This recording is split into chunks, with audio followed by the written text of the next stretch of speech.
All right. So, good day, everyone. Today's the 10th of October, which means that it's the Global Mental Health Awareness Day. And we thought there's barely any better occasion than today to actually talk about this topic. And when I say we, I am with Will, who is not just a mental health advocate, but he's also the marketing manager of Nautiluslock. And I think you're the perfect candidate to have a casual chat with. I'm Kat, by the way, and the founder of Five Senses Journey. And yeah, I'm pumped for this talk. How are you today? How's everything, Will? Good. Thanks for having me. Yeah, like you said, I'm the marketing manager for Five Senses Journey. I'm also a huge mental health advocate, and I'm looking forward to talking about this. Mm-hmm. So, 10th of October, Global Mental Health Awareness Day. Should we talk about this one and actually the connection for Five Senses Journey as well? Sure. Cool. So, just about the day today, actually. So, with the overall objective, it is to raise awareness of mental health or for mental health issues around the world, actually, and mobilizing efforts in support of mental health. So, there's global conferences, there's global campaigns. UN is holding conferences. Like, it's a pretty big deal, actually, to talk about this whole topic of mental health. So, if you are a mental health advocate, you just want to share with us first why or what brought you there. Tell us what that means. Sure. So I know mental health advocate sounds kind of broad, but with I mean, personally struggle with a few mental health. I don't want to call them disabilities, but I struggle with depression and anxiety. And I've seen a lot of my friends struggle with eating disorders or also depression and anxiety. And it really inspired me to try and kind of push for educational resources for people because I think mental health is still somewhat of a taboo in certain parts of the world and it's important to talk about. And so I really try and either educate or kind of push for the awareness of mental health, just the existence that so many of us do exist, that there are free resources out there for people that are struggling, but they may not know how to reach out. And so, really, anything revolving around mental health awareness is what I try and strive for. I'm glad you're saying it's a taboo. I mean, I'm not glad that it is a taboo still in society, but I'm glad you're mentioning it because even though people are opening up for it, 100% mental health is an issue that people take for granted and don't emphasize enough. It is literally the basis for your physical health, it is the basis for your performance, for career, for anything. However, too often someone appears like weak talking about it or whatsoever. So I'm glad you're so open about it. Can you tell us, like, if you say it's been taboo as well, have you been struggling with it the entire time? Have you been aware of it, or is it just something that you came across recently, sort of? Um, I mean, I've been dealing with my own battle since I was probably 12 is when I first started to notice, which is when a lot of people start to notice.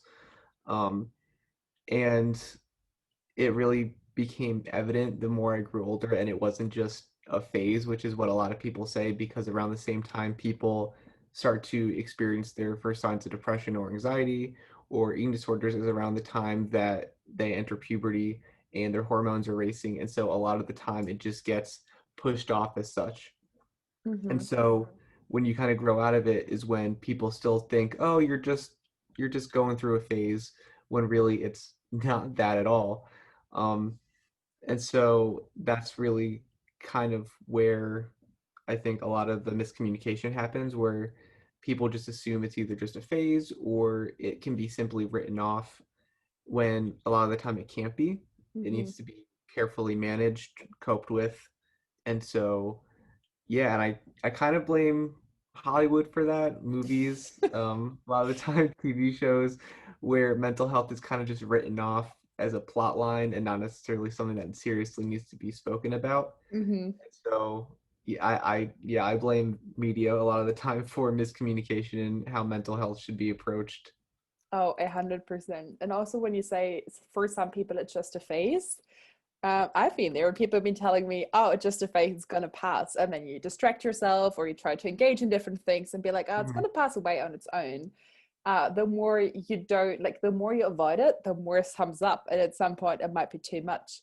So yeah, better start talking early, that's for sure. Yeah. Cool. So actually, this year's Global Mental Health Awareness Day is probably, it couldn't be better than right now. I think so much has happened this year. COVID, the pandemic, everything going on with all the losses, with all the kind of trauma going on. I believe mental health, especially this year, is a topic that is in focus and that is being focused on more and more. So what we want to do today actually is that we just have a casual chat about what's happening actually with COVID, what has been on the news, for example, in terms of trends, in terms of dynamics, in terms of impact of mental health maybe. And then we just also want to provide some, yeah, advices, guidelines, however you want to call it, on how to seek help and also how to talk to someone who might be affected, because it is also very important to be surrounded by the people who kind of know how to handle it, I guess. Yeah, exactly. Cool. Shall we start with talking about COVID? Yeah.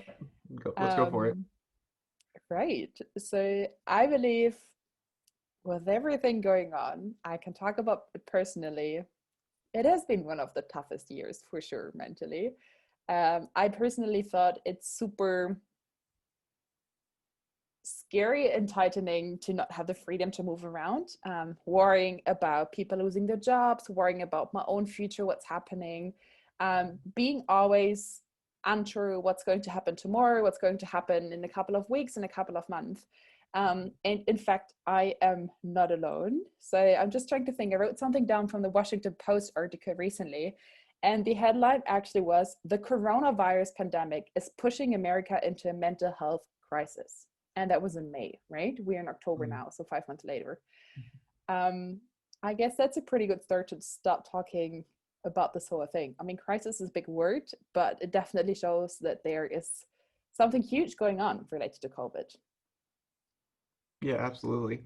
I mean, with mental health being the second lead, like, or depression and suicide being the second leading cause of death for people between 18 and 34, that's so important to kind of take into account because it's not really, real until you see that statistic. It's the second leading cause. And with the pandemic, everything is uh uncertain, and so it's very terrifying, or people are isolated from other people, which also may not be great for extroverts or people that really rely on human connection, Mm-hmm. and so that could lead to other issues. um and yeah, there's it's kind of an easy platform, or an easy way to kind of fall into these unfortunate holes of mental health uncertainty. Mm-hmm. And I guess, as you say, it's quite diverse. So for everyone, it's very personal, personal reasons, personal things adding up to it. We did some research before, and I just quickly want to highlight a few things that we came across also statistic wise, and showing it's not just hypothesis that we come up with, but it's actually the truth, which is quite worrying. So I came across a research actually from Statista.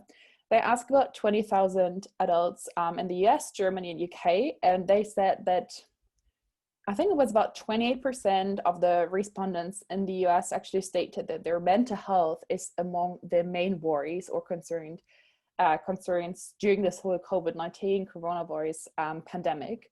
So it's quite remarkable that it's not just being affected themselves or having economic losses or whatever, but actual mental health. There's another one, for example, saying that in late June, 40% of US adults mentioned that they struggle with mental health. So that was already in June after it just started. Mhm. Um, what else do we have here? We got something by the UN, actually, what I think was quite interesting. They even said that over 60% reported disruptions to mental health services for vulnerable people, including children, 72% even of adolescents, 70% of adults in general, and also women requiring mental postnatal services. So honestly, these are pretty scary numbers reading it out, and hearing about it, and maybe even knowing some people who are infected themselves. Yeah, absolutely. Let's see. So what are the causes? We kind of talked about it already, but like, what are the main causes, the main issues? What makes people be not in the best mood, to be honest, Yeah, or even suffering from post-traumatic stress disorders, exposure to drama, whatever. yeah, of course. And we did mention it's just a lot of uncertainty. So Mm-hmm. loss of income, fear of is a huge fear of triggering mental health conditions. And it can be very difficult to deal with if, in Mm-hmm. terms of isolation, people may either find themselves drinking more or eating more, which could, isn't good for people with eating disorders. Um, and so it's just kind of this breeding ground of different triggers for mental health conditions. I mean, I know that I've personally struggled. I've seen my roommates struggle, friends, family. It's kind of affecting everyone differently. Mm-hmm. It's actually true. I also have a couple of friends who opened up to me kind of recently and said that they seek professional help during this pandemic. I mean, they're very lucky. We are in Europe where you actually have quite a good access to health support, education, therapists, whatsoever. And they actually seeked therapy because they said, well, there's so much going on, I can't handle it by myself. And Yeah. in fact, online therapy, for example, experienced a tremendous increase, tremendous jump, huge demand going on, and people really, not everyone, that is for sure, but people are definitely opening up more, definitely asking for help, and see if there's any way for them to get out of this tough mental state, I'd say. Yeah, absolutely. All right. So that was just some background information pretty much related to COVID, connecting it to this to today's actually Global Mental Health Awareness Day.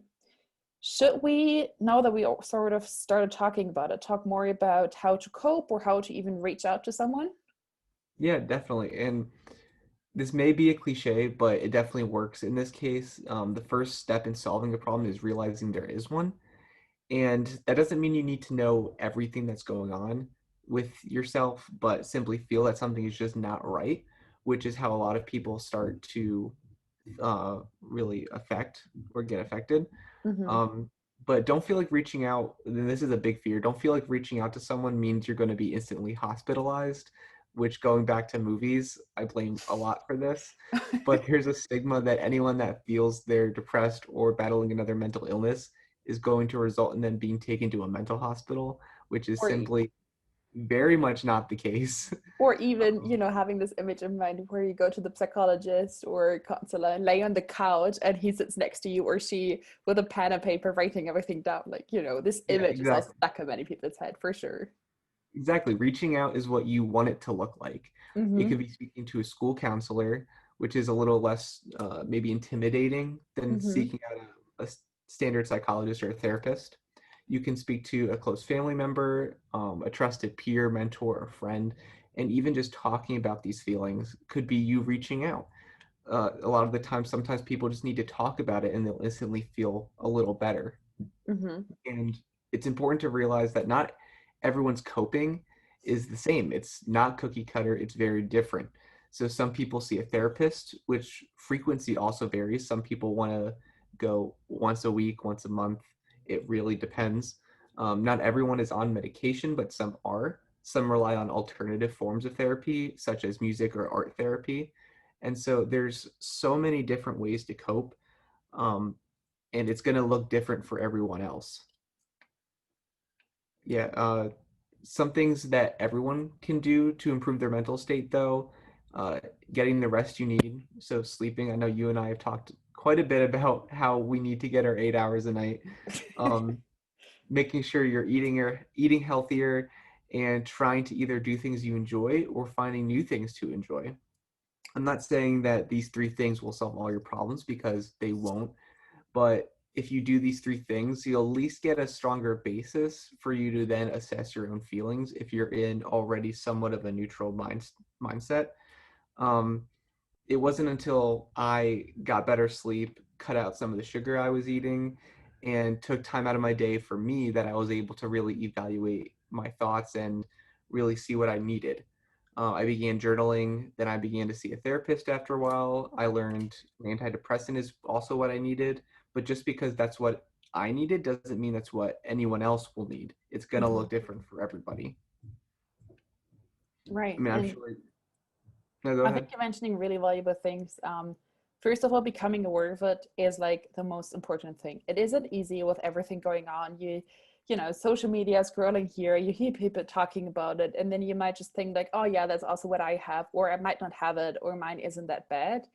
Really take time, as you said, for yourself to reflect on yourself, to listen to yourself, spending time with yourself, which for some people might sound easier than it actually is. I am aware that Mhm. it can be really hard spending time just with yourself, with your own emotions, with your own thoughts. It can be scary. It can be really Absolutely. scary. Um, but it can also be the greatest gift. And it can be the greatest gift of you acknowledging that there's something going on, which might be not as you would like it to be, sort of. Let's say it this way, to whatever extent that is in the moment. And I think, as you said, trying something out and trying also to get a routine that you can go along with really helps. It does sound easier in theory than in practice. I am Yeah. 100% aware.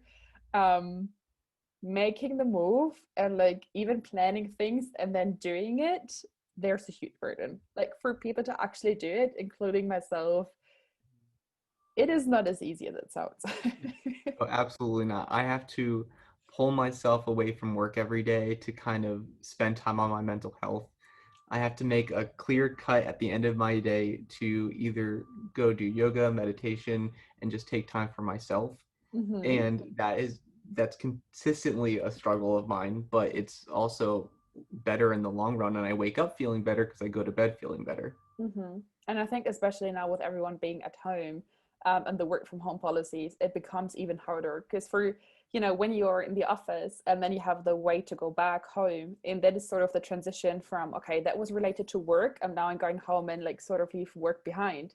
If your office is now inside your bedroom, well, if you always see your computer, it's even harder to shut down and be like, all right, I really make the cut right now and don't wait for Mhm. another hour.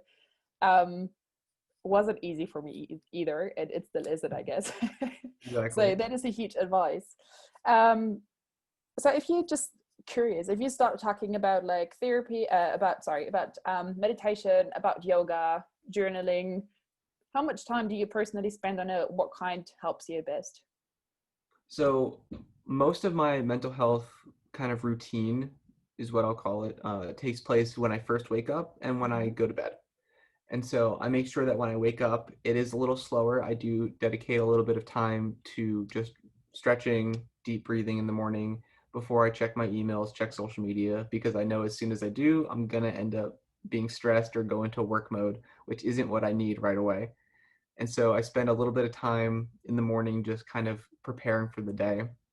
And then at night, I spend the last hour of my day either journaling, which isn't every day, but most days. I'll either do yoga by myself or with a roommate. Again, meditation. And then I just kind of take time for myself, whether it be drawing a little, playing a little bit of guitar. And that way I kind of step away from the screen, step away from work, and spend time for myself. I'm actually quite the same. I also try to do both in the morning and in the evening. Mm-hmm. Um, and on some days, you know, my alarm is on my smartphone because I have struggled getting up. Like I have a really deep sleep. So Mm-hmm. just one alarm doesn't help. That's why I use it on my smartphone. That also means if I turn off my alarm, well, social media is just there, right? Yeah, of Checking the course. news, checking your emails. And I can tell there is a huge difference in the way I start my day and the way my day goes on if I use my phone first. And then an hour passes and I'm like, oh my gosh, I haven't even done my routine. And then a meeting might come up and then it just sort of, you know, comes to the side and you sort of forget. Taking time in the morning, it doesn't need to be 2 hours. Even if you just start by like a short period of time, giving yourself 20 minutes, it Mm-hmm. is extremely valuable. And everyone's very personal, everyone's very subjective. For me, I do have a sort of idea of what I can do and have some points like specific journaling or having a spare time where I meditate, where I do yoga. Sometimes I even just read a few lines or write something. but it always like I follow my instincts, what I feel like on that day, and same goes is in the evening. And I think you just got to find out for yourself if you're the person who sticks to a specific routine, or if you more have a certain time period in which you are rather flexible and follow your instincts. Absolutely. And it's funny, we've actually caught ourselves, I think, sometimes because you are ahead of me. And so my evening routine blends into your morning routine. Probably, yeah. Yeah, and we catch each other doing work at times we're not supposed to be doing work. And it's funny because I remember one time I got back from the pool. I think I was swimming at like 6:30, and for you it was probably 1 a.m. or so, and you've been texting Yeah. me something about work, and I was like coming back and I was like, you should be sleeping, and you were like, you should not be awake. And yeah, obviously nobody's perfect, so Right. 100%, we're not mastering it, but I guess both of us can feel a difference. And if I don't have the routine in one morning, I can definitely feel it not just throughout the day, but maybe even the following day, actually. Definitely. Cool. So now that that sounds as if we were super reflective. Um, what is about someone who might be struggling, but can't help him or herself, or even if you are with someone and want to help that person? Shall we talk about that one as well from the like outside perspective? Yeah, which can be a tricky topic, but the key to success in really helping someone else is communication. And I can't emphasize that enough because Mm-hmm. it's very true. If you go right now and Google how to help someone struggling with depression, an eating disorder, bipolar disorder, you're going to get 346 million results. But to be honest, the only answer that truly matters is the one from the person you're trying to help. So go and ask, hey, when you get in your funks, is there something I can do to help you? Which is what my friends have done, which is what my family has done. And some people might want to simply rant to you. Some people may need a shoulder to cry on. Some might just want to be left alone. It's completely up to that person. And it Don't might take it even change personally. throughout the day, right? It's not that they always want to Absolutely. have a shoulder to cry on. It might be one day they want to be by themselves, and the next day they do want you to be there. So even they're having a bit of change. Yeah. And I mean, don't take it personally. Just understand that what they're answering is them telling you how they want to get better or how they're going to get better. And flipping the script a little bit on the person who may be struggling and is being approached by someone who's trying to help, just understand that they genuinely want you to feel better. And so being open with your communication is also key. That's something that I've had to adapt with when my friends ask me, or when my significant other asks me, family asks me. I have to really be communicating well so they thoroughly understand what I'm going through and how they could help. Mm-hmm. Now, And you might not want to ask them this in the middle of an episode because you're not going to get an unbiased answer. You might get a little bit of a snap, but mm-hmm. perhaps when they're feeling a little better, it's a good time to really approach them and ask. Mm-hmm. And especially I guess with keeping a social distance and everything, and especially during lockdown where I don't know, it might come back, but where you don't see your friends physically but only online, it can be Mhm. even harder to have this connection and the trust to actually open up, but just be there. Yeah. Sometimes it even helps, instead of coming up with arguments or like statements saying, oh, I think you're depressed. First of all, be in the I perspective. Yeah. Reflect sort of on their behavior, what you observe, or be like, hey, you're talking about something so passionately, but in the next moment you just lose your face. Is everything okay? I'm worried, or I'm here, or something. Right. Ask yourself, if you were in the situation or if you weren't feeling great, how would you like to be treated? And then try to apply this to the other person. It isn't easy.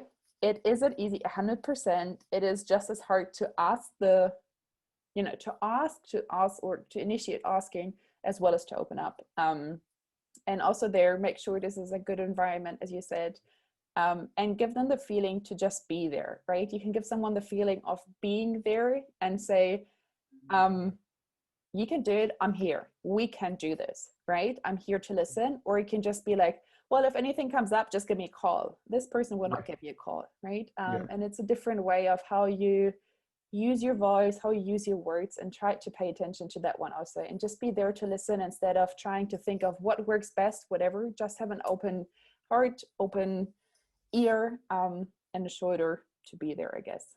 Absolutely. And like this is the hardest part I think a lot of people struggle with when reaching out, but please don't take them personally Mm-hmm. because a lot of the time those struggling with a mental illness is simply it's simply a chemical imbalance in the brain. It's nothing environmental.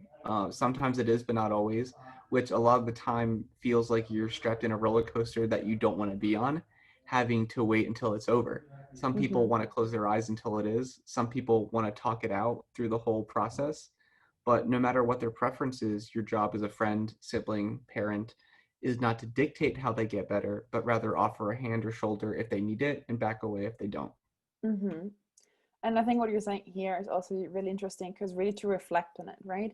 If they might not even be aware of it, that there's something going on because they have never had differently, or it's just subconsciously a change in emotions, a change in the way they approach you as a friend or family member, they might not even be aware of it themselves. So just sort of put a mirror in front of them and like talk about what you perceive subjectively without personally attacking them as well.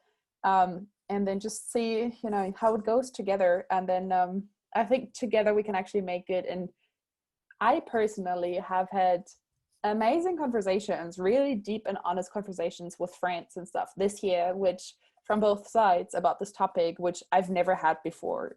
So I do hope that there's a certain shift in mindset, not to fully open up, but to start opening up towards each other and giving each other the feeling that we are all struggling together, and only with kindness and only with mental support, and being there for one another, we can actually get through this.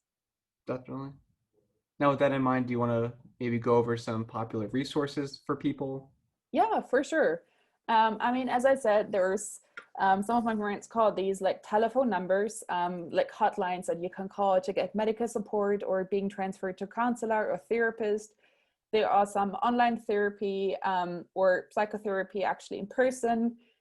I know with social distance and also with psychologists having wait lists or not even having a wait list because they're full on demand. There's online, there's quite a good, like quite some alternatives actually, which are getting really, really good. So have a look on that one. I think also informing yourself, as you said, becoming aware of what's happening, or even if you just have the feeling of, oh, something isn't right, if you already have the intention and the thought about it, it's a pretty good indicator that something might not be right now.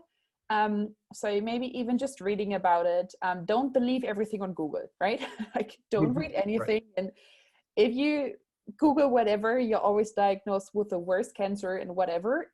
Don't go that deep. But just having a bit of reading about personal experiences. And also when you read it, you will figure out what works best for you. So becoming aware of symptoms like negative thoughts, exhaustion, tiredness, a headache. These are all indicators for you maybe to not feel great. Right. There are some open groups. Have you ever attended an open group but for this topic? I have. Okay. And I know certain organizations, again, I can only speak for the US, but the American Foundation for Suicide Prevention also offers free workshops for schools, workplaces that allow for education and resources as well. Mm-hmm. And also there's lots of like actually this year especially there's so many associations like American Mental Health Association, which has always been there. But if you just go on their websites and like look for some free resources or even some handbooks or whatever, they're actually really, really helpful. And you can even find some groups there about what's happening, some online groups. So I guess especially this year, we're kind of flexible in terms of when and where and how to attend.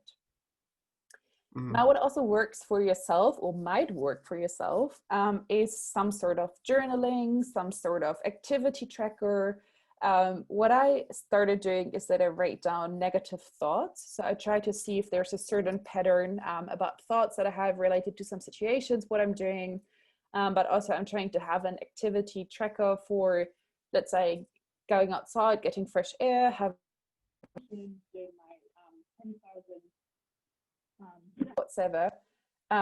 And that really helps also to remind myself actually to get it done, right? To get over it. And I really get myself out there.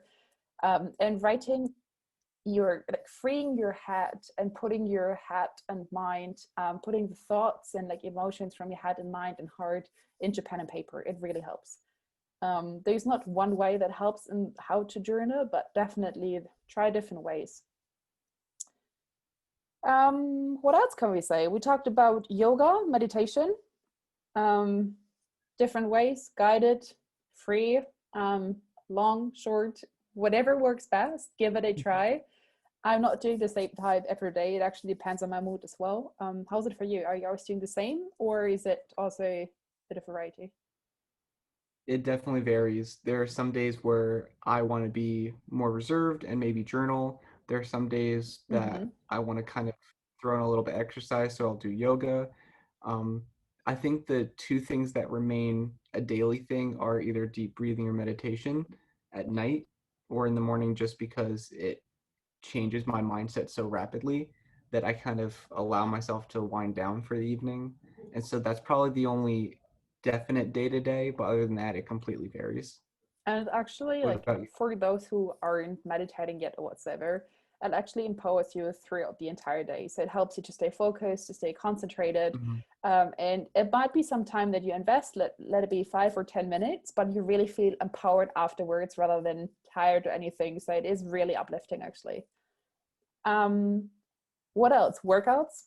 Honestly, workouts, getting a good heartbeat, getting some fresh air, going for a walk is really good to also help with any mental health issues, any worries, any negative thoughts, any sort of, just to prevent this whole depression circle of laying on the couch, making it get worse, Mhm. feeling like this victim. It is the hardest to take the step to get into your gym clothes and actually move your body.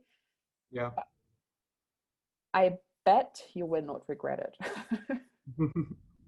And I think that's why yoga seems to be a nice transition if you don't work out at all, but you do need to start being a little more active. Yoga is definitely a great way to start that because you don't need any weights. You need a very limited amount of space. And so it can be a great start if you don't normally work out or if you don't like running. I know a lot of people who just don't like running. And so other ways to kind of be active is a great thing. Mm-hmm. 100%. Now, our project is called Five Senses Journey, and then let's kind of assume that there is also a link to mental health. What really helps as well, it doesn't need to be on trips, it can even be at home, relying on your five senses, becoming aware of what you see, what you hear, smell, touch, or what you taste. And it even like it just starts with eating without distraction, eating without your smartphone, eating without the TV, eating without social media, whatever. And literally just focusing on what you eat, how it tastes, what it looks like, not in a rush, but really taking your time.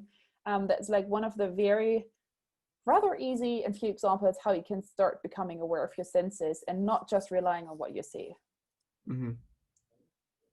Now, we already talked about calling a friend or calling a relative, opening up for help. We cannot emphasize enough how difficult it is, and we are aware of it, but how rewarding it can be if you don't try to do everything on your own. Um, and I guess most important, see what works best for you. It is subjective. There is not one recipe. See what you feel like today, see what you feel like tomorrow, test it out, see what works best for you, what makes you feel better, and don't fear to open up to professionals. It's better Yeah. to do it too often than too little, so better open up and see if you can get professional help if needed as well. Yeah, I know there's a big concern for people reaching out to family or friends thinking they may be a burden to them. Mm-hmm. And if you're one of those people, reaching out to a professional will allow you an unbiased party to kind of hear your thoughts and allows for a lot of self-reflection as well. Mm-hmm. 100%, and allows you to have as you said, a different access for yourself as well, and not trying to ignore some things or say that isn't relevant because you don't want to say it out loud or you don't even want to think about it. You want to protect yourself, you want to protect your family members, your friends, and don't want them to, be worried, don't want them to feel responsible or whatever. So depending on your relationships with your loved ones, a neutral external help in either way, if it's online, if it's a therapist, if it's any groups or whatever, give it a try if needed, and test it out and see what works best. And most important, you are not the only one, right? I know it can be Absolutely. very subjective, and you may assume, "Ah, damn it, why me in this word, right? Why was I chosen to suffer?" We're all carrying something, and everyone has his or her own package. You're not the only one, and the earlier you start, the lighter the package will be. Completely agree. So, this being said, I think we gave some advices, and it's 10th of October. We hope that this, wherever you see it or wherever you listen to it, if it's on our podcast, if it's on YouTube, if it's on our social media, let us know if it works, if there's anything we may have forgotten. And then I think then with everyone, whatever's happening around the world, you may attend some events, some conferences, just read about stuff, and then I wouldn't say celebrate Global Mental Health Awareness Day, but at least making the most out of it, I guess. Absolutely. Great. Well, thank you so much for being here. That was the first one, but not the last one, I'm 100% sure. And yeah, we got some cool things coming up. So for everyone, just stay tuned and follow the journey.